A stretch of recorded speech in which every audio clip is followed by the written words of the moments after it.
మంగళం కాశ్యాన్వర సంజాతం నారాయణపదాశ్రితం శ్రీమన్నారాయణం వందే గతీశ్వర శ్రియాదుషం శ్రీమతే రామానుజాయ నమః. జై శ్రీరామ్.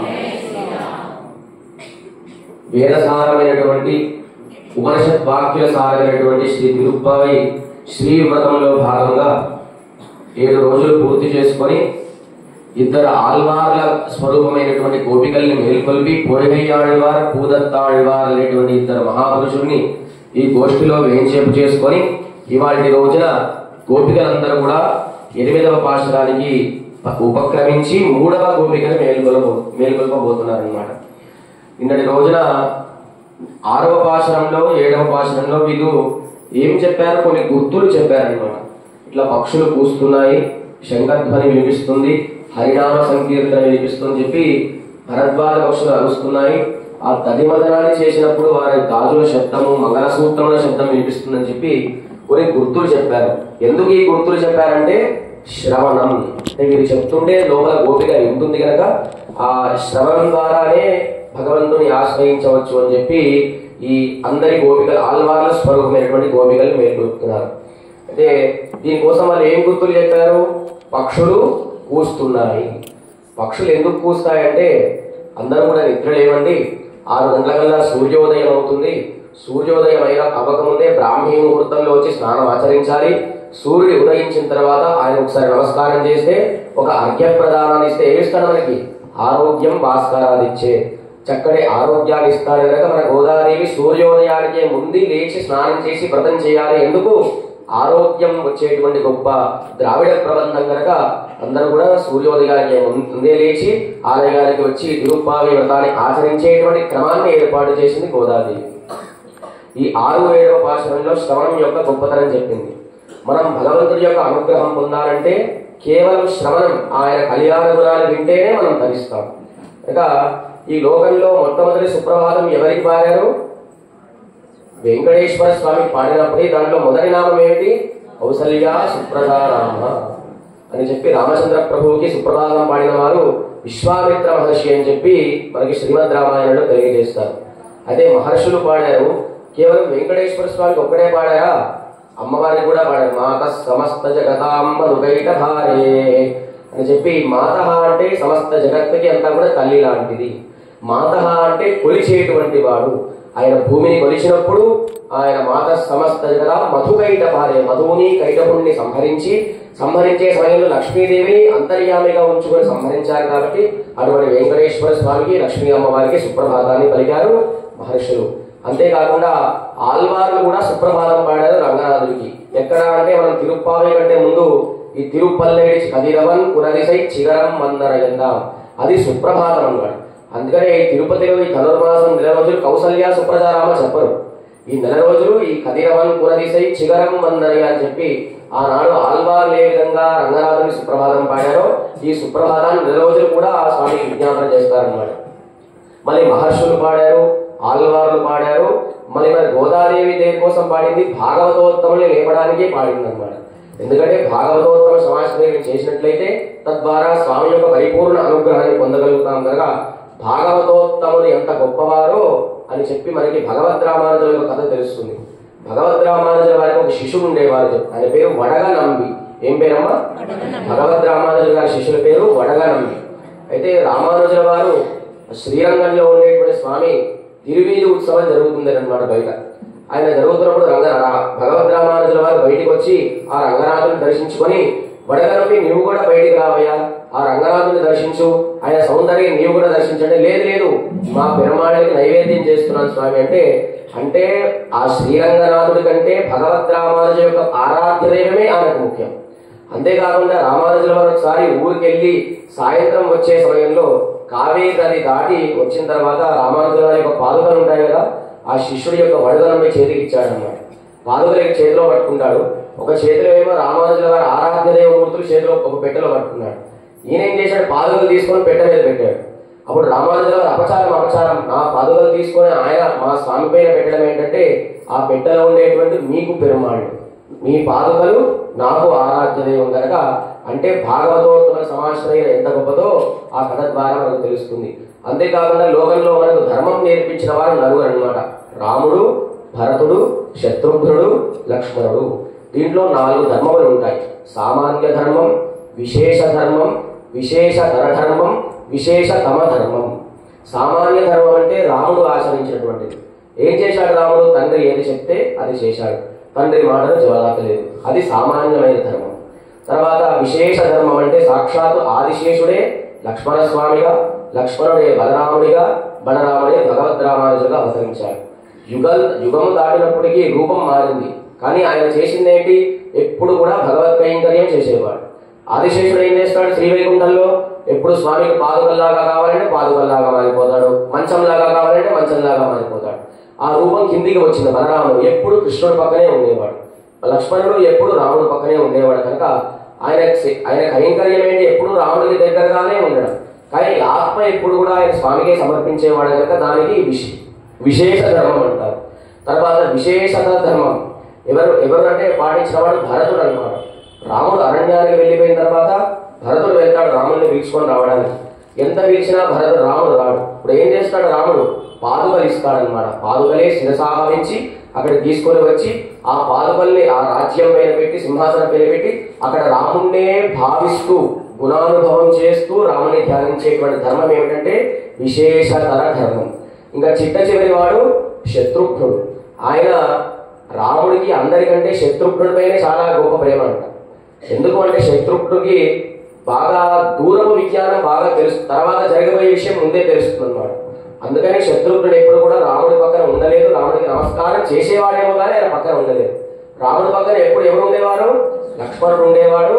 ఈయన శత్రుఘ్నుడు ఎవరి పక్కన ఉండేవాడు అంటే భరతుడి పక్కన ఉండేవాడు అనమాట. ఆయనకు భరతుడు ఏంటంటే ముందే విజ్ఞానం తెలిసింది. ఎట్లా అంటే లక్ష్మణుడు ఎన్ని సేవలు చేశాడు రాముడికి. అరణ్యంలో ఆయన ఎప్పుడు పక్కన ఉండేవాడు, యుద్ధం చేస్తే యుద్ధ భూమిలో పక్కన ఉండేవాడు. కానీ చివరికి రాముడు ఏం చేశాడు? లక్ష్మణుని అయోధ్య నుంచి బహిష్కరించాడు అన్నమాట. మీకు తెలుసా ఆ విషయమేనా?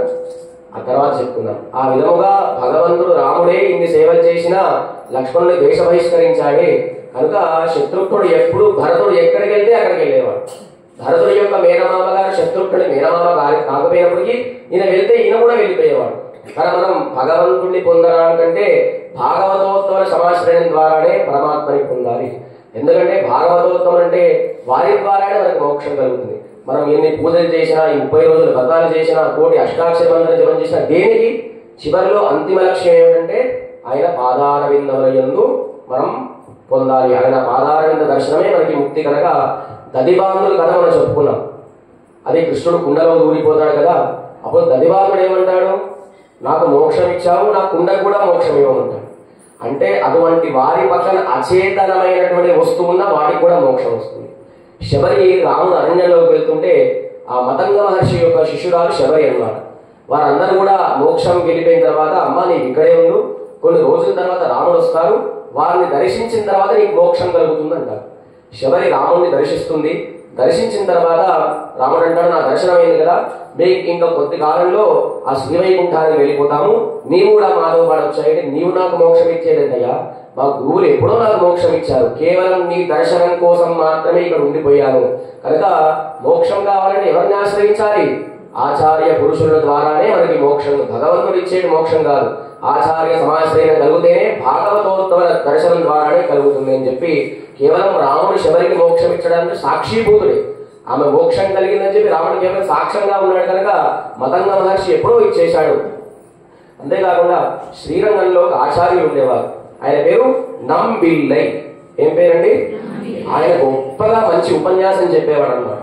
ఎంతగా ఉపన్యాసం చెప్పేవాడంటే శ్రీవైకుంఠ మన వైకుంఠ ఏకాదశికి మన ఆలయంలో ఎంతమంది దర్శనానికి వస్తారో అంతమంది ఒకేసారి ఏకధాటిగా వచ్చేవారు అనమాట ఆయన ఉపన్యాసం చెప్తుంటే.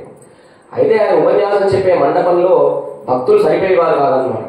అయితే ఆ నంబిళ్ళై అనేటువంటి ఆచార్యుల ఇంటి పక్కనే ఇంకొక ముసలావిడ ఇల్లు ఉంది. ఆమెకు సంతానం ఎవరు లేరు, ఇరుగు పొరుగు వారు ఎవరు లేరు. అయితే నంబిళ్ళై శిష్యులందరూ కూడా వెళ్ళి ఆ ముసలావిని ప్రార్థిస్తారు. నంబిళ్ళై గారు చక్కగా ఉపన్యాసాలు చెప్తున్నారు కదా, మీ ఇంటిని ఆయనకి ఇచ్చేయమంటే నా అసలు సాధారణంగా ఏంటి, శ్రీరంగ దివ్య క్షేత్రంలో ఇల్లు ఉండడమే గొప్ప విశేషం అన్నమాట. ఎందుకంటే సాక్షాత్తు వైకుంఠమే అది. అటువంటి ఇంటిని నువ్వు ఇచ్చేసి నన్ను వెళ్ళిపోమంటున్నావే అంటే, సరే మీ నంబిళ్ళై ఆచార్యులు గారు ఒక విషయం చెప్పండి, నాకు మోక్షాన్ని కలిగిస్తారా అని అడుగుతుందన్నమాట ఆవిడ ముసలావిడ. వీరి శిష్యులందరూ కూడా నమ్మిలే గారి దగ్గర విషయం చెప్తారు. ఆమె చీటీ మీద రాసి ఏమంటుందండి, మోక్షం చీటీ మీద రాసిస్తారా అంటే నమ్మిళ్ళే అయిన ఆచార్యులు ఈమెకు మోక్షం కలుగుగాక అని చీటీ మీద రాసిస్తారు. రాసిస్తే ఆవిడ ఈయన రాసియడం కాదు, ఈ మాటని శ్రీరంగనాథ క్షేత్రంలో రంగనాథుడి దగ్గర చెప్పాలి. ఆయన వెళ్ళి చెప్తాడనమాట. చెప్పిన తర్వాత 3 రోజుల తర్వాత స్వామి స్వప్నంలో కనిపించి, ఇంకా ఈ నీకు భూలోకంలో 3 రోజుల సమయం మాత్రమే ఉంది, 3వ రోజు ఒక దివ్య విమానం వస్తుంది, అతను ఎక్కించుకుంటుంది, వైకుంఠానికి తీసుకెళ్తుంది అని చెప్పి ఇక్కడ మోక్షం ఎవరు ఇచ్చారు? రంగనాథుడు ఇచ్చాడా, ఆచార్యులు ఇచ్చాడా? ఆచార్య సమాచారం జరిగితేనే మోక్షం కలుగుతుంది. కనుక మనం ఆ పరమాత్మని ఆశ్రయించాలంటే భాగవతోత్తముని ఆశ్రయించాలి. భాగవతోత్తములు అంటే ఎవరు? భాగవతాన్ని మొత్తం విని బాగా నిద్రించే వాళ్ళు భాగవతోత్తములు అంటే కాదు. భాగవతోత్తములు అంటే జ్ఞాన నిద్ర కలిగినటువంటి వారు. మనదంతా కూడా తామసికమైన నిద్ర, వారు సాత్వికమైన నిద్ర. మనకు ఏది రాత్రో జ్ఞానులకు పగలు, మనకి ఏది పగలో వారికి అది రాత్రి. కనుక వారు ఎప్పుడు కూడా నిద్రిస్తున్నా లోపల అంతర్యామిగా స్వామిని దర్శించేటువంటి యోగ్యత కలిగిన వారికి వారిని ఎవరంటారు? భాగవతోత్తములు. ఈ లోపల ఉండేటువంటి గోపిక కూడా కుతూహలం కలిగిన గోపిక. కృష్ణుడే రావాలి, నన్ను పొందాలని చెప్పి కౌతూహలం కలిగినటువంటి కనుక ఇవాళ కొన్ని గుర్తులు చెప్తున్నారు. ఆమె ఏ విధంగా లోపల నుంచి సమాధానం చెప్తుందో మనం ఈ భాషలో తెలుసుకుందాం. కీర్వాణం వెల్లండ్ర ఎరుమై శిరువీడు అని చెప్తుందమ్మా. మేమందరం కూడా స్వామిని దర్శించడానికి వెళ్తున్నాము అని గుర్తు చెప్పారనమాట. తూర్పు దిక్కున తెల్లవారింది, ఆకాశము తెల్లగా కనిపిస్తుందని చెప్పారు. ఎవరు చెప్పారు? సూర్యుడు ఉదయించాడు, తూర్పు దిక్కున చక్కగా తెల్లటి ఆకాశం కనిపిస్తుందని చెప్పి ఎవరు చెప్పారు? బయట ఉండేటువంటి గోపికలు, లోపల ఉండేటువంటి గోపికలు గుర్తులు చెప్పారనమాట. నిన్నటి రోజున మొన్నటి రోజున ఏం చెప్పారు? పక్షులు అరుస్తున్నాయి అని శ్రవణం చేసేటువంటి గుర్తులు చెప్పారు. ఇవాళ దర్శిస్తున్నారన్నమాట. అంటే మనం ఏం చేయాలి? ముందు శ్రోతవ్య, ద్రష్టవ్య, మంతవ్య, నిదధ్యాసితవ్య. ముందు శ్రవణం చేయాలి, తర్వాత శ్రవణం చేసిన దాన్ని చూడాలి, చూసిన తర్వాత మననం చేయాలి, మననం చేసిన దాన్ని ధ్యానం చేయాలి. ఇది ఉపనిషత్తుల రహస్యం. మనకు అర్థమవుతుందా? అర్థం అవ్వడం కోసం అతి సూక్ష్మంగా ఈ పాశురంలో అందజేసి పోదాలి. తూర్పు దిక్కున ఆకాశం తెల్లగా ఉంది, సూర్యుడు ఉదయిస్తున్నాడు అంటే ఆకాశం తెల్లగా ఎప్పుడవుతుంది? చీకటి పోతేనే కదా తెల్లగా అవుతుంది. అంటే లోపల ఉండేటువంటి గోపిక అంటుంది, మీకు రాత్రి ఏంటో పగలేంటో తెలీదు, ఎప్పుడు కృష్ణ కృష్ణ అని నామస్మరణ చేస్తుంటే మీ ముఖములు చంద్రబింబం ఎంత అందంగా ఉంటుందో అంత అందమైన ముఖం కలిగినటువంటి వారు మీరందరూ కూడా. ఈ ముఖం యొక్క తేజస్సు ఆకాశం పైన పడేసరికి ఏమవుతుంది? చీకటి కూడా పగలులాగానే కనిపిస్తుంది అని చెప్పి అంటున్నారు అనమాట. అంటే ఇక్కడ ఇంకొక అంతరార్థం ఏమిటంటే, లోపల ఉండేటువంటి గోపిక అంటుంది అది కాదు, ఇంకా తెల్లవారలేదు అంటుంది. మనకి ఈ కాలాన్ని ఏమంటారు? సాత్వికమైన కాలం అంటారు. ఈ సాత్వికమైన కాలంలో భగవంతుని దర్శిస్తే తద్వారా భగవంతుడు మనకి అనుగ్రహిస్తాడన్నమాట. వీరి బయట ఉండే వాళ్ళు ఏం చెప్తున్నారు? ఆకాశం తెల్లగా ఉందంటే వీరికి సత్వగుణం ఉద్బుద్ధమైంది. లోపల ఉండేటువంటి గోపిక ఇంకా యోగ నిద్రలోనే ఉంది. అంతేకాకుండా ఒక ఆయన రామాయణ ఉపన్యాసం చెప్తున్నాడు. చక్కగా ఉపన్యాసం జరుగుతుంటే, ఎక్కడ రామాయణ ఉపన్యాసం జరుగుతుంటే అక్కడ ఒక ఆసనం ఖాళీగా ఉంచుతారనమాట. ఎందుకంటే స్వామి హనుమాన్ ప్రత్యక్షంగా వచ్చి కూర్చుంటాడని చెప్పి ఎత్ర రఘునాథ కీర్తనం తత్ర హృదమస్తకాంజలి. కనుక ఈయన రామాయణ ఉపన్యాసం చెప్తుంటాడు. బాలకాండ అన్ని కాండలు పూర్తయి చివరి సుందరకాండలోకి వచ్చిందనమాట. వచ్చేసరికి ఆయన అంటాడు, అశోకవనంలో పుష్పాలన్నీ కూడా తెల్లగా ఉన్నాయని చెప్పి ఈ ఉపన్యాసం చెప్పేటువంటి ఆయన అంటాడు. వెంటనే పక్కనే ఆంజనేయ స్వామి లేస్తాడు, నీవు అబద్ధం చెప్తున్నావు, అక్కడ అశోకవనంలో పుష్పాలు తెల్లగా లేవు, ఎర్రగా ఉన్నాయంటాడు. వీరిద్దరు కూడా పోట్లాడుకుంటారు. వీరిద్దరికి సంధి చెప్పడానికి ఇంకొక మహానుభావుడు వస్తాడు. నీవు సరిగ్గానే చెప్పావు, ఆంజనేయ స్వామి కూడా సరిగ్గా చెప్పారు. వాస్తవానికి అశోకవనంలో పుష్పాలు తెల్లగానే ఉన్నాయి. మళ్ళీ ఈయన ఎందుకు ఎర్రగా ఉన్నాడంటే, మా రాముడి యొక్క భార్యని రావణాసుడు అపహరించాలనే కోపంలో ఆయన కళ్ళు ఎర్రగా ఉన్నాయి. ఎర్రబడిన కళ్ళుపై తెల్లగా ఉండేటువంటి పుష్పాల పైన ఎర్రటి కంటి చూపు పడింది కాబట్టి ఈయన కూడా పుష్పములు ఎర్రగానే కనిపిస్తున్నాయి అని చెప్పి అంటాడు. అయితే దీంట్లో అర్థం ఏమిటంటే, లోపల ఉండేటువంటి గోపికకి ఇంకా సాత్వికమైనటువంటి బుద్ధి ఇంకా ఉద్బుద్ధం కాలేదు. అయితే స్వామిని ఆరాధించేటువంటి విషయంలో 32 గొప్ప రహస్యాలు చెప్పింది శాస్త్రం. ఎన్నిటి? 32 గొప్ప రహస్యాలు. దీంట్లో గొప్పది ఏంటంటే దహర విద్య. ఏం విద్య అమ్మా? దహర విద్య అనేటువంటి గొప్ప ఉపాసన. ఒక గురువు గారు తన శిష్యుడికి చెప్తున్నాడు, ఈ లోకంలో ఎన్ని ఆకాశాలు ఉన్నాయి? ఆకాశాలు ఎన్ని? ఆకాశం ఒకటే ఉంటుంది, ఆకాశాలు 2 ఉంటాయండి. ఈ లోకంలో 2 ఆకాశాలు ఉంటాయండి. పైన ఒక ఆకాశం, ఆ ఆకాశం అంటే పరమాత్మ. ఆ పరమాత్మ ఈ జీవుడి యొక్క శరీరంలో కమలంలో అంతర్యామిగా ఆకాశముగా ఉంటాడు కనుక ఆ ఆకాశంగా ఉపాసించే స్వామికి 8 కళ్యాణ గుణములు ఉంటాయి.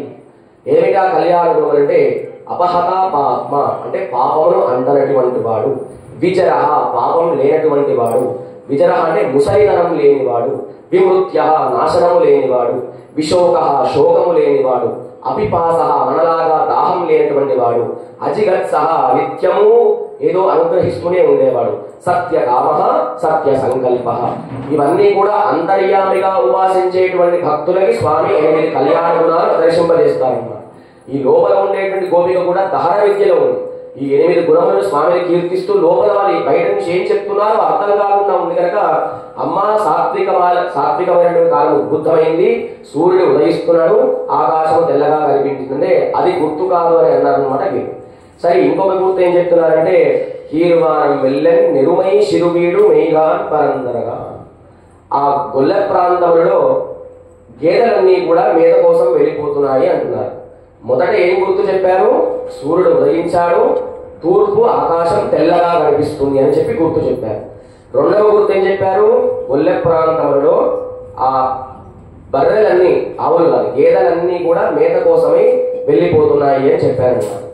అయితే వీళ్ళు చెప్పిన వెంటనే అక్కడ గొల్లె ప్రాంతంలో చిన్న బీడు పెద్ద బీడు అని 2 ఉంటాయి. ఏమిటది? చిన్న బీడు పెద్ద బీడు. పెద్ద బీడు అంటే అడవి అన్నమాట. కృష్ణుడు అడవికి తీసుకెళ్లి అక్కడ మేత వేసేదాన్ని పెద్ద బీడు అంటారు. ఆ పెద్ద బీడు నుంచి సాయంత్రం వచ్చిన తర్వాత చిన్న బీడులో కడతారు. ఈ చిన్న బీడులో కట్టిన తర్వాత సూర్యోదయం అయిన తర్వాత ఈ చలి మంచుకి గడ్డి, ఏదైతే మంచుతో నిన్న గడ్డిని ఆవుల ఆహారంగా తీసుకుంటాయి. మేతకు వెళ్లే ముందు చిన్న బీడులో నుండి పాలు పితికి పెద్ద బీడుకు తీసుకెళ్తారనమాట. మీరు ఏం చెప్తున్నారు? గేదెలన్నీ కూడా చిన్న బీడును వదిలి పెద్ద బీడు వైపు ప్రయాణిస్తున్నాయి అంటున్నారు. అప్పుడు కూడా చీకటి దాటి సూర్యోదయం వచ్చింది అంటున్నారు. అయితే ఏమంటుంది? మీకు చీకటి కాదు, ఏం కాదు, మీ యొక్క కంటి చూపుల కాటం యొక్క ప్రకాశం చేత మీకు ఆ చీకటి కూడా పగటిలాగానే కనిపిస్తుంది అని అంటారు. అయితే దీంట్లో ఒక కవి అందంగా కథ చెప్తారు. కాకులు ఏమని అరుస్తాయి? కావు కావు కావు అని అరుస్తాయి. ఎందుకు కావు కావు అని అరుస్తాయి అంటే సూర్యుడి యొక్క లక్షణం ఏమిటి? చీకటిని తొలగించడం. ఆ వెలుగు కిరణాలు ప్రసరించిన వెంటనే భూలోకంలో ఉండే చీకటి అంతా కూడా తొలగిపోతుంది, అవునా కాదు? అయితే కాకు చీకటి ఏ రంగులో ఉంటుంది? నలుపు రంగులో ఉంటుంది. ఈ కాకి ఏ రంగులో ఉంటుంది? నలుపు రంగులో ఉంటుంది. కనుక ఆ చీకటిని ఏ విధంగా తీసేస్తాడో మమ్మల్ని కూడా నలుపుగా అనుకొని కిరణాల వేడికి మేము కాలిపోతాము, కావు కావు కావు, మేము చీకటిని కావు, మేము పక్షులం అని చెప్పి కావు కావు ఏ విధంగా అరుస్తాయో అది చీకటికి గుర్తు కాదు అని చెప్పి ముందుగా గేదెలు, చిన్న గేదెలు పెద్ద గేదెలు అరణ్య ప్రాంతానికి వెళ్ళిపోతున్నాయి మేత వేయడానికి అని చెప్పి అంటున్నారనమాట. ఆ విధముగా మిక్కుళ్ళ పిల్లై ఎరుమై శిరువీడు మెయ్వాన్ పరందరగా మిక్కుళ్ళ పిల్లైలు పోవాన్ పోగిన్నారై పోగాను కాదు. వీళ్ళు 2 గుర్తులు చెప్పారు బయట నుండి. లోపల ఉండేటువంటి గోపిక అంటుంది ఇవి గుర్తులు కాదు అంటుంది. సరే, మేము గుర్తులు చెప్పాం కదా, ఇది నిజము కాదని చెప్పి నీవు చెప్పు. అసలు తెల్లవారనే మేమేమో తెల్లవారింది అంటున్నాము, నీవేమో తెల్లవారలేదు అంటున్నావు. తెల్లవారలేదు అనడానికి నీవు ఒక కారణం చెప్పు అంటున్నాను. లోపల బయట గోపికలు ఎంతమంది ఉంటారు? 5 లక్షల మంది గోపికలు కృష్ణుని కలవడానికి వెళ్తున్నారు. కానీ ఈవిడంటుంది అంతమంది మన గొల్ల ప్రాంతంలో ఉన్నారే, నాకు కొన్ని శబ్దాలు మాత్రమే వినిపిస్తున్నాయి అని చెప్పి లోపల ఉండేటువంటి ఆవిడ అంటుంది. అయితే అమ్మ, కృష్ణ పరమాత్మని చేరాలని చెప్పి హడావిడిగా కొంతమంది వెళ్ళిపోయారు, ఆయన ఆశ్రయిద్దామని చెప్పి మధ్యలో వారు గుర్తు చేస్తే మీ దగ్గరకు వచ్చామని చెప్పి మీ ఇంటి బయట నిల్చోవడమే నాకు గొప్ప అవకాశం. అయితే విభీషణుడు రాముణ్ణి దర్శించే ముందు ఆకాశంలో నిల్చుంటాడు. నిల్చొని ఆయన అనుకుంటాడు నేను రాముడికి శరణాగతి చేయాలి అని అనుకుంటాడు అన్నమాట. ఆయన ఎందుకంటూ ఉన్నాడు? ఈ రాముణ్ణి ధ్యానించే మార్గమే మాకు గొప్పది అని చెప్పి మిమ్మల్ని ఆశ్రయించడమే మాకు గొప్ప లక్షణం, మీ ముంగిళ్ళలో నిల్చోవడమే మాకు గొప్ప లక్షణం. మిమ్మల్ని చూస్తే కృష్ణుడు వెంటనే అనుగ్రహిస్తాడు కనుక నీవు ముందుండి మేము వెనకాల ఉండాలి కనుక అందరం కూడా వారు చెప్పిన వెంటనే మీ గుమ్మం బయట నిల్చున్నాము అని చెప్పి అంటున్నాడు అన్నమాట. అయితే భాగవత సమాశ్రయం ఎంత గొప్పదో లక్ష్మణుడి ద్వారా మనకి సీతాదేవి ద్వారా తెలుసుకోవాలన్నమాట. లక్ష్మణుడి ద్వారా కైంకర్యం చేసేటువంటి నిష్ట మనం తెలుసుకోవాలి. ఉపాయం అంటే ఆయనే రక్షకుడు అని చెప్పి భావించే విధానాన్ని సీతా అమ్మవారి ద్వారా ద్రౌపది లాగా మనం భావించాలి. ఎందుకంటే సీత ఏం చేస్తుంది, అడవి లంకా ప్రాంతంలో రాముడే కావాలి, రాముడే రక్షించాలని అనుకుంటుంది. ద్రౌపది ఏం చేస్తుంది, ఎంతమంది ఉన్నా గోవింద అన్న వెంటనే వస్త్రములు వస్తాయి. కనుక అటువంటి నిష్ట కలిగిన విధంగా మనం భగవతోత్తమని ఆశ్రయించాలని చెప్పి అంటుందన్నమాట. అని చెప్పి భరతుడు ఒకసారి లక్ష్మణస్వామి రాముడితో అంటాడు, మన భరతుడు ఎంత పని చేశాడు, కావాల్సనే ఆయన మేనమామ ఇంటికి వెళ్ళాడు, వెళ్లే ముందు కైకేయికి చెప్పాడనమాట, తప్పకుండా రాజ్య పట్టాభిషేకం నాకే కావాలి అని చెప్పాడనమాట. అయితే రాముడు వెంటనే అంటాడు, చిచి అట్లా దూషించకూడదు, ఆయన ప్రత్యక్షంగా ఉన్నా దూషించొద్దు, పరోక్షముగా ఉంటే దూషించొద్దు. ఎందుకంటే భరతుడో కైకేయో కాదు కారణం, నాకు కర్మ బాలేదు కాబట్టి అరణ్యానికి వచ్చాను, ముహూర్తం ఉండే సమయానికి పట్టాభిషేకం చేద్దామనే సమయాన్ని అరణ్యానికి వచ్చాయని చెప్పి రాముడు అంటాడు. అప్పుడు భరతుడు కూడా అంటాడు, రాముడు వెళ్ళిపోవడానికి కారణం నా తల్లి మందరనో కైకేయో కాదు, నా పాపమే కారణం అని చెప్పి ఉంటుంది. ఈ పాపం తొలగాలంటే ఏం చేయాలి, భాగవతోత్తమ సమాశ్రయం చేయడం ద్వారానే కలుగుతుంది. అయితే ఆళ్వార్లు అంటారు, ఒకసారి భగవంతుడితోని భగవంతుడు ప్రత్యక్షం అవుతాడు. ప్రత్యక్షమైన వెంటనే స్వామి నీవు గొప్పవాడివా నేను గొప్పవాడివా, ఎవరు గొప్పవారండి, ఎవరు గొప్పవారు, మనమే గొప్పనా? అయితే ఈ ఆళ్వార్లు అంటారు, అయితే నేను భగవంతుడు అంటాడు, ఈ ఆళ్వార్లు అడుగుతాడు, స్వామి నీవు గొప్పవాడివే మాకు ఎట్లా తెలుస్తుందంటే, నేను అఖిలాండ కోటి బ్రహ్మాండ నాయకుడయ్యా అంటాడు. స్వామి నీకంటే మేమే గొప్పవాళ్ళమయ్యా, నీవు సృష్టిని సృష్టించక ముందు ప్రళయం అంతా నీ లోపల పెట్టుకున్నావు, నీవు సృష్టించిన తర్వాత నువ్వు మా లోపల ఉన్నావయ్యా, నీకంటే మేమే గొప్పవాళ్ళం.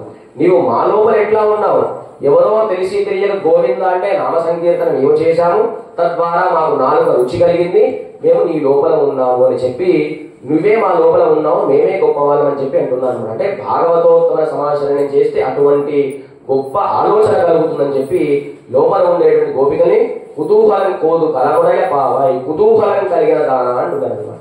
కుతూహలం కలిగిన దాన అంటే మంచి అందమైనటువంటి భక్తి జ్ఞానము ప్రేమ కలిగిన దానిని కౌతూహలం అంటారనమాట.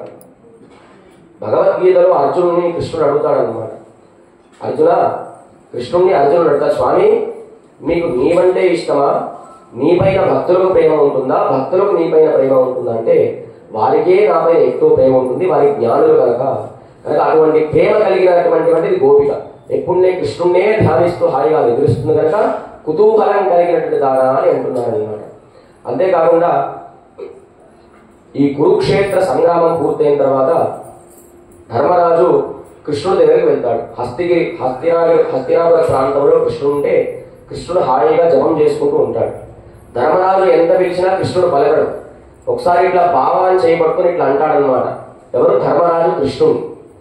అయితే ధర్మరాజు అంటాడు, స్వామి నిన్ను ఒకరు ధ్యానం చేస్తారు కానీ నీవెందుకు ఇంకొకరిని ధ్యానం చేస్తున్నావయ్యా అంటే, ఒక జ్ఞాన మనిషి తన శరీరాన్ని విడిచిపెడుతున్నాడు, ఆయన ప్రేమ అంతా నాపైనే ఉంది, నా ప్రేమ ఆయన పైన ఉంది. ఎవరి కోసం చేస్తున్నాడు తపస్సు కృష్ణుడు, ఎవరి కోసం, భీష్మ పితామహుడి కోసం. ఆయన చివరి క్షణంలో ఉన్నాడు కనుక ఆయన కోసం కృష్ణుడు ధ్యానిస్తుంటే, సరే ధర్మరాజును తీసుకొని కృష్ణుడు ఆయన భీష్మ పితామహుడి దగ్గరికి వెళ్తాడనమాట. కొన్ని రోజుల్లో ధర్మములన్నీ కూడా నశించిపోతున్నాయి, నీవు ఆయన ద్వారా ధర్మములు పొందు అని చెప్పి కృష్ణుడు ఏం చేస్తాడు, ధర్మరాజును పట్టుకుని అంపశయ్యం పైన పడుతున్న భీష్మ పితామహుడి దగ్గర తీసుకెళ్తాడన్నమాట. ఎందుకు అంపశయ్యం పైన పడుకున్న, అంపశయ్య అంటే బాణములతో నిండిన పాన్పు. ఎందుకు భీష్మ పితామహుడు దానిపైన పడుతున్నాడంటే, ఉత్తరాయణ పుణ్యకాలం వచ్చేంత వరకు దానిపైన ఉంటే మంచి కాలంలో నేను స్వామిని మోక్షం పొందుతానని చెప్పి ఆయన అంపశయ్యం పైన పడుతున్నాడు భీష్మ పితామహుడు. అయితే కృష్ణుడు ఆ ధర్మరాజును చూపించి, ఆయన ఈయనకి ధర్మాలన్నీ కూడా చెప్పు, తర్వాత నీ శరీరాన్ని వదిలేస్తావు కదా అంటే, స్వామి నీవే నాకు జన్మ చేసిన వాడివి, నేను ధర్మాన్ని చెప్పడం అంటే నీవే చెప్పాలి అంటే కృష్ణుడు అంటాడు, నేను చెప్తే ఎవరు వినరయ్యా, నేను సముద్రం లాంటి వాడిని అంటాడు అన్నమాట. సముద్రం ఏం చేస్తుంది, నీళ్లు కెరటాలు ఎట్లా వస్తాయి, సముద్రంలో ముందుకు వస్తుంది, ఒక్కసారి వెనకాల వెళ్ళిపోతాయి. అయితే సముద్రుడు చాలా బాధపడతాడు, నేను మంచిగా ఎంతగా ఆవేశంగా వచ్చినప్పటికీ వెంటనే వెనకాలకి వెళ్ళిపోతాను. ఎందుకు, సముద్రంలో నీళ్ళు ఎవరైనా తాగుతారా, ఉప్పు పక్కనే కాకులు కొంగలు అన్నీ ఉంటాయి, ఆ సముద్రంలో తాగవు, పక్కనే చెరువులో నీళ్లు తాగుతాయి అన్నమాట. కనుక నేను సముద్రం లాంటి వాడిని, నేను చెప్తే ఉప్పు నీళ్లు తాగేటువంటి లాగా ఉంటాయి. అర్జునుడు మొత్తం భగవద్గీత అంతా చెప్పాడు, చెప్పిన తర్వాత నేను మర్చిపోయాను అంటాడు. నేను చెప్తే అట్లా ఉంటుందయ్యా, నీవు చెప్తే మేఘం వర్షించినప్పుడు ఎట్లా మంచి తీపి నీటి వస్తుందో ఆ విధంగా నీవు చెప్పంటే, అప్పుడు ధర్మరాజు అంటాడు, స్వామి తాత నేను చంపేశానయ్యా, మళ్ళీ నేను ధర్మాలు అడగాలంటే నాకు చాలా బాధగా ఉందంటే, నీవో ఇంకెవరో నన్ను చంపలేదు, అది నా కర్మ ద్వారానే నేను చనిపోయాను అంటాడు. లేదు లేదు అట్లా అది ఎట్లా అంటాడు ధర్మరాజు. అంటే నీకు ఒక కథ చెప్తాను, నన్ను ఎవరు చంపారో పక్కన కృష్ణుడికి తెలుసు, తర్వాత నేను ప్రాణాన్ని విడిచిపెట్టిన తర్వాత ఆయన అడగలుగుతాడు. అప్పుడు ధర్మరాజు ఒక కథ చెప్తాడనమాట. గౌతమి అనే ఆవిడ ఉండేది, ఆవిడ గర్భవతిగా ఉంది, తర్వాత చిన్న పిల్లవాడు పుడతాడు. ఏం పేరు? గౌతమి ఆమె పేరు. ఆ అమ్మాయి ఒకసారి బయటికి వెళ్ళినప్పుడు ఆశ్రమానికి ఒక పాము వస్తుంది, ఆ పిల్లవాడిని కాటేస్తుంది. ఆ పిల్లవాడు చనిపోతాడు. చనిపోయిన వెంటనే ఆ పాము పాక్కుంటూ ముందుకు వెళ్తుంది. అక్కడ ఒక ఆయన పామును పట్టుకొని గట్టిగా ఇట్లా పట్టేసుకుంటాడు అన్నమాట. అమ్మా, ఏ పాము అయితే నీ పిల్లవాడిని చంపిందో ఆ పామును వెంటనే చంపేద్దాం అంటాడు. సరే, పాముని చంపితే నా కొడుకు తిరిగి వస్తాడా అంటే తిరిగి రాడు. సరే, నీ కొడుకు పోతే పోయాడు, ఇంకొకరికి హాని కనుక కూడా ఉంటుంది కదా అని చెప్పి వీరిద్దరూ మాట్లాడుకునే సమయంలో పాము లేచి మాట్లాడుతుంది. నేను కాదయ్యా చంపింది నీ పిల్లవాడిని, నన్ను బాగా ప్రేరేపించిన వాడు ఒక ఆయన ఉన్నాడు అని అంటుంది. ఎవరు నేను ప్రేరేపించాడు? కాలం అని అంటుంది. అది కాలాన్ని పిలుస్తారు. కాలం నేను కాదు, నా అధిదేవత యముడు ఉన్నాడు అంటుంది. యముడిని పిలుస్తారు. యముడిని పిలిస్తే ఇది కత్తి అయితే యముడు నేను కాదు, నన్ను సృష్టించిన వాడు ఇంకొక ఆయన ఉన్నాడు, శ్రీమన్నారాయణుడు అంటారు. వెంటనే ఆయన ప్రత్యక్షం అవుతాడు. వీనికి ఎవరో తెలియదు వచ్చినవాడు. ఈయన వెంటనే స్వామి పైన కత్తి తీస్తాడు. అయ్యా, నిన్ను చంపింది వాడో వీడో కాదు, ఆ పిల్లవాడికి కర్మానుగుణంగానే వాడి జీవితం పోయింది అని చెప్పి ఈ స్వామితో సంభాషిస్తున్న సమయంలో మీ చేతిలో పాము ఉంది కదా, వీడిని కూడా చేస్తుంది అనమాట. విషం కలిగి కింద పడిపోతాడు. ఈ గౌతమి అనే ఆవిడ ఏం చేస్తుంది, వెంటనే అక్కడికి వెళ్ళి వనమూలికలు తీసుకొని వస్తుంది. తీసుకొచ్చి ఆయన్ని కాపాడుతుంది. చూసావా, తన సొంత కొడుకు చనిపోయినప్పుడు దగ్గర లేదు, కాపాడదామంటే వనమూలికలతో కాపాడాలని చెప్పి ఆయన ఆలోచన రాలేదు. నిన్ను చూడు, నేను దగ్గరగానే ఉన్నాను, పక్కగానే ఉంది, వెంటనే పాము కాటేసే వెంటనే నేను లేచి కాపాడింది. కనుక కర్మానుగుణముగానే నీకు ఆ శక్తి వస్తుంది. తన సొంత కొడుకును కాపాడుకోలేదు, నిన్ను కాపాడిందని చెప్తాడు. కనుక భీష్మపితామహుడు చెప్తాడు, నన్ను నేను కాదయ్యా, నా కర్మనే నన్ను నశింపచేసింది అని చెప్పి భీష్మపితామహుడు అప్పుడు శ్రీ విష్ణు సహస్రనామ స్తోత్రాన్ని ఉపదేశం చేస్తాడు. అటువంటి బుద్ధి ఎట్లా కలుగుతుంది మనకి? లోపల పరమాత్మని ఎప్పుడు రక్షించేవాడి ఆత్మశోధన కలిగితేనే అటువంటి బుద్ధి కలుగుతుంది. అటువంటి ఆత్మశోధన ఎవరికి ఉంటుంది? భాగవతోత్తమునికి ఉంటుంది. కనుక అటువంటి భాగవత సమాశ్రయం చేసినటువంటి కుతూహలం కలిగిన దాన అని చెప్పి అంటున్నారు అనమాట. ఆ గోపికని కోదు కలముడయ పావాయి ఎరుందిరాయ్, ఓ మంచి పిల్ల కుతూహలం కలిగిన దాన అంటున్నారు. పాడి పరైకొండు, మనం అందరం కూడా ఏం చేయాలి? పాడి పరైకొండు, భగవన్నామ సంకీర్తన చెయ్యాలి. పాధేయం పుండరీకాక్షం నామ సంకీర్తన వృతం అని చెప్పి కులశేఖరాలు వారు అంటారు. ఒకసారి భగవన్నామం కనుక మనం జపం చేసినట్లయితే కంటి నుండి ఆనంద బాష్పాలు రావాలి, వాళ్ళంతా గగుర్పాటు పుడవాలని చెప్పి కులశేఖరాలు వారు అంటారు అనమాట. అయితే కూర్మ పురాణంలో ఒక పెద్ద కథ ఉంది. నారద మహాముని అట్లా తిరుగుతూ ఈ లోకంలోకి వస్తే ఒక బ్రాహ్మణోత్తముడు ఏం చేస్తాడంటే మంచి 5 హోమగుండాలు పెట్టుకొని యజ్ఞం చేస్తుంటాడు. ఒంటికాలపైన నించొని చేస్తుంటాడు అనమాట. వెంటనే నారద మహాముని ప్రత్యక్షమై నీకు ఏం కావాలి నాయన అంటే, ఎందుకు ఇంత హోమాలు చేస్తున్నావు అంటే, నేను మోక్షం కోసం చేస్తున్నాను అంటాడు. సరే, నీకు ఎంతకాలం మోక్షం వస్తుందో నేను వైకుంఠానికి వెళ్తాను, శ్రీ మహావిష్ణువుని కనుక్కొని వస్తానని చెప్పి వెళ్తాడు. ఆ వెళ్తుంటే దారి మధ్యలో కొంతమంది హరినామ సంకీర్తన చేస్తూ కొంతమంది భక్తులు వెళ్తున్నారు అనమాట. మీరెందుకు నామ సంకీర్తన చేస్తున్నారంటే, మేము కూడా మోక్షం చేస్తున్నామండి, మోక్షం కోసం నామ సంకీర్తన చేస్తున్నాం అంటారు. సరే, మీరు మోక్షం కోసం చేస్తున్నారు కదా, మీకు ఎప్పుడు మోక్షం వస్తుందో కనుక్కొని వస్తానని చెప్పి నారద మహాముని శ్రీ మహావిష్ణువు దగ్గరికి వెళ్ళి 4 మాసాల తర్వాత వస్తాడు నారదుడు. ఈయన కింద బ్రాహ్మణోత్తముడు చూస్తున్నాడు, ఎప్పుడు వస్తాడని చెప్పి. అయితే వచ్చిన వెంటనే నారదుడు అంటాడు, నీకు మోక్షం రావడానికి ఇంకొక 9 జన్మలు ఎత్తారయ్యా అంటాడు. అమ్మ, ఇంకా 9 జన్మలు ఎత్తాలని చెప్పి ఆయన కింద పడిపోతాడు. అయితే భగవన్నామ సంకీర్తన చేసే వాళ్ళ దగ్గరికి వెళ్తాడన్నమాట. మీకు మోక్షం రావాలంటే 900 జన్మలు ఎత్తాలి అంటారు. అంటే ఇది పెద్దదా అది పెద్దదా? 9000 జన్మలు ఎత్తాలి నామ సంఖ్య. అంతేనా స్వామి, ఇంకా కాస్త ఎక్కువ ఉంటే బాగుంది కదా, ఇక్కడ ఇంకా కాస్త ఉంటే భగవన్నామ సంకీర్తన చేసి నోరు కూడా తరిస్తుంది కదా అని చెప్పి అంటారు అనమాట.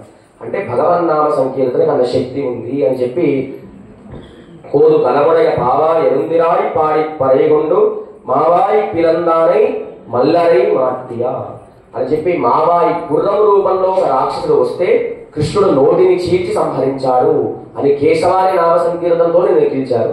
మల్లరై మాట్టియా దేవాది దేవనే ముష్టికాసూర చానూర మల్లయుద్ధ విశారదాయన. బలరామకృష్ణుడు ఇద్దరు కూడా మధురానగరంలోకి వెళ్ళిన వెంటనే ముష్టికాసూరులు చానూరులు అని బాగా బలంగా ఉండేవారు అనమాట. వారు కృష్ణుడితో యుద్ధం చేస్తున్న సమయంలో పైన కొంతమంది గోపికలు చూస్తున్నారు. వాళ్ళు ఎంతసేపు యుద్ధం చేస్తున్నా కృష్ణుడు బలరాముని తోసేస్తూ ఉన్నారు. అయితే పైనుంచి గోపికలు చూస్తుంటే ఒకసారి కృష్ణుడు పైకి చూశాడనమాట. కృష్ణుడు ఎక్కడ ఓడిపోతే భయంతో గోపికలు ఎట్లా ఉన్నారంటే ఇక గోడపై నుంచి దూకేలాగా ఉన్నారు. వాళ్ళకి ఎక్కడ హాని కలుగుతుందో అని చెప్పి వెంటనే స్వామి గట్టిగా తోసేశారు వారి.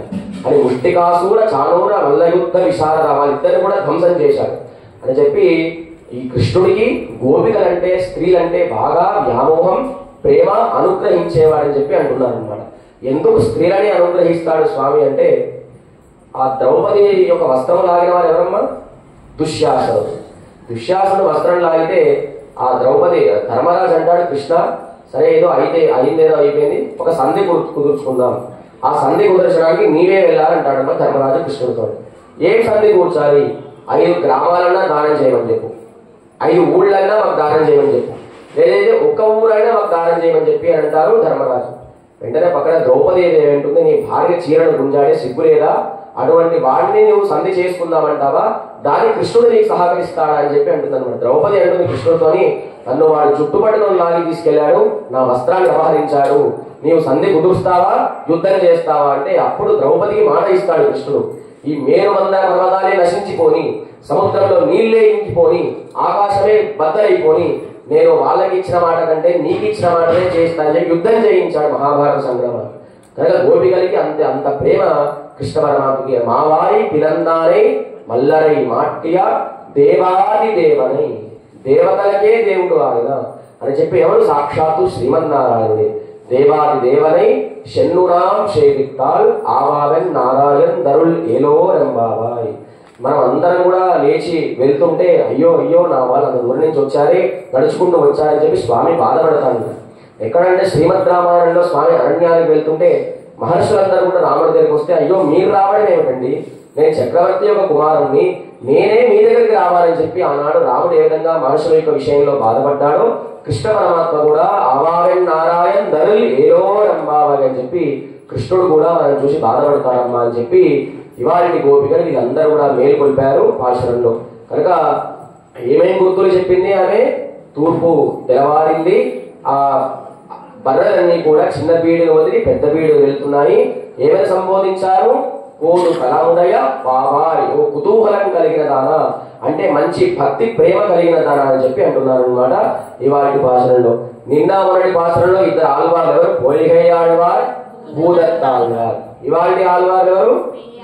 అక్కడ చూస్తే తెలిసిపోతుంది, 3వ వరుస పెయ్య ఆళ్వార్. ఈయన కూడా వీరు ముగ్గురు కూడా వెంటనే అవతరించాడు. ఏ విధంగా రాముడు పునర్వసు నక్షత్రంలో, తర్వాత పుష్యమే నక్షత్రంలో ఏ విధంగా 4 అవతరించారు, వీరు ముగ్గురు కూడా ముదల్ ఆళ్వార్ అంటారు. మొట్టమొదటిగా అవతరించిన ఆళ్వారు వీరు. ఆ పెయ్య ఆళ్వార్ అంటే పెయ్యి అంటే పిచ్చివాడు అని అర్థం అన్నమాట. ఇవాళ లోపల ఏ విధంగా కుతూహలంగా పిచ్చిదానిలాగా స్వామిని ధ్యానిస్తుందో, పెయ్య ఆళ్వార్ అంటే పిచ్చి ఆళ్వార్ అంటే ఎప్పుడు కూడా ఆయనే ధ్యానిస్తుండేవాడు. నిన్న ఆయన ఏ అంశగా అవతరించాడు? పొలిగై ఆళ్వార్ స్వామి యొక్క శంఖముల యొక్క అంశగా అవతరించాడు. భూదత్తాళ్వార్ గదాంశగా అవతరించాడు. ఈయన స్వామి యొక్క ఆ చేతిలో ఉండేటువంటి కౌమోదకి గద అంశంతోని ఈయన కూడా కాంచీపురంలో ఒక అందమైన సరస్సులో అవతరించిన వారు భూదత్తాళ్ పేయాళ్వార్. ఇవాళ దివ్యక్షేత్రం ఏంటో మీరే చెప్పాలి. ఏ నామ సంకీర్తన చేసింది ఇవాళ?